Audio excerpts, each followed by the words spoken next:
జై శ్రీరామ్ మిత్రులారా, అందరికీ నమస్కారం. వెల్కమ్ టు న్యూస్ అఖండ. నేను మీ కస్తూరి శ్రీధర్. ఈ బంగ్లాదేశ్లో జరుగుతున్నటువంటి గొడవల గురించి మీకు ఇంకొక ఇంట్రెస్టింగ్ వార్తను తీసుకొని వచ్చిన.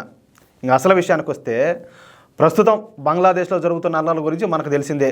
రిజర్వేషన్లకు వ్యతిరేకంగా ప్రారంభమైనటువంటి ఈ అల్లర్లు చివరికి ఎట్లంటే హిందూ మత వ్యతిరేక అల్లర్లుగా రూపాంతరం చెందినాయి.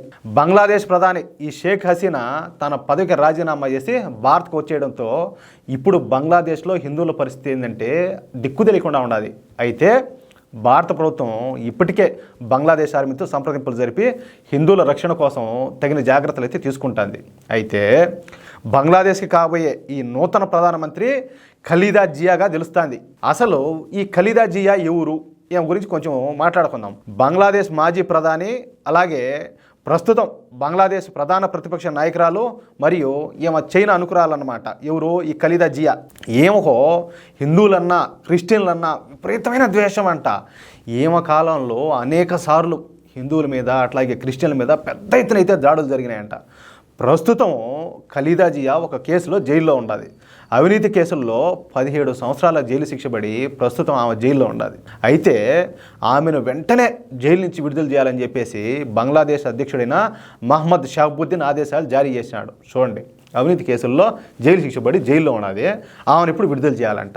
రిజర్వేషన్ల కోసం అని చెప్పి గొడవలు జరగడం ఏంది, అది తిప్పి ఇప్పుడు హిందువుల మీదకి మళ్ళీ ఏంది, ఆమె ఇప్పుడు ఉండే ఆమె షేక్ హసీనా వచ్చేసి ఆమె రాజీనామా చేయడం ఏంది, ఈ లోపల దొబ్బుండే ఆమెను ఇప్పుడు అది పనిగా ఏదో ఉన్న పళంగా తీసుకొచ్చి ఇప్పుడు బయటికి తీసుకురావడం ఏంది. ఈ ప్లాన్ చూడండి ఎట్లా ఉన్నదో. ఇక ఈ ఖలీదా జియా గురించి ఎంత చెప్పుకున్నా కూడా తక్కువే. ఇప్పుడు మనకు ఒక ఆమె ఉన్నది కదా పశ్చిమ బెంగాల్లో, ఎవరో ఈ మమతా బెనర్జీ. ఆమె కంటే ఏమో 2 ఆకులు ఎక్కువే చదివింది. ఇంక దాన్ని బట్టి మీరు ఊహించుకోవచ్చు. పచ్చి మత ఛాందసవాది, అట్లాగే బద్ద హిందూ వ్యతిరేకి. ఏమో అధికారం వెలగబెట్టే సమయంలో హిందువులపై జరిగిన దాడులు అన్నీ అయితే కావు. ఏమే ప్రభుత్వంలో అసలు ప్రజాస్వామ్యం అనేదే ఉన్నదియా ఒక మాటలో చెప్పాలంటే. ఇక ఏం గనా ప్రధాని అయితే ఏం జరుగుతుందో ఇంక చూడాలి మనం. ఏం ప్రధాన కాకూడదని చెప్పేసి మనం అందరం కోరుకుందాం. ఎందుకంటే ఆడుండే హిందువులైతే ఇంకా నరకం అంటే ఎట్టుంటావు చూస్తారు. ఇటు దుర్మార్గాలు కన్నా ప్రధానమంత్రి అయిందంటే అది విషయం. ఈ వీడియోపై మీ యొక్క అమూల్యమైన అభిప్రాయాలను దయచేసి ప్రతి ఒక్కరు కూడా కామెంట్ రూపంలో తెలియజేయాలని చెప్పి కోరుకుంటూ, అలాగే ఈ వీడియో నచ్చితే దయచేసి మన వీడియోని లైక్ చేయడంతో పాటు మీకు ఎంతమందికి వీలైతే అంతమందికి మన వీడియోని షేర్ చేసే ప్రయత్నం చేయండి. అలాగే ఇంతవరకు ఎవరైనా కూడా మన ఛానల్ సబ్స్క్రైబ్ చేసుకోకపోతే ప్రతి ఒక్కరు కూడా మన ఛానల్ సబ్స్క్రైబ్ చేసుకోండి. తప్పనిసరిగా మనం అందించే ప్రతి వీడియోకి సంబంధించి మీకు నోటిఫికేషన్ రావడానికి బెల్ సింబల్ అయితే క్లిక్ చేయండి ప్లీజ్. జై శ్రీరామ్.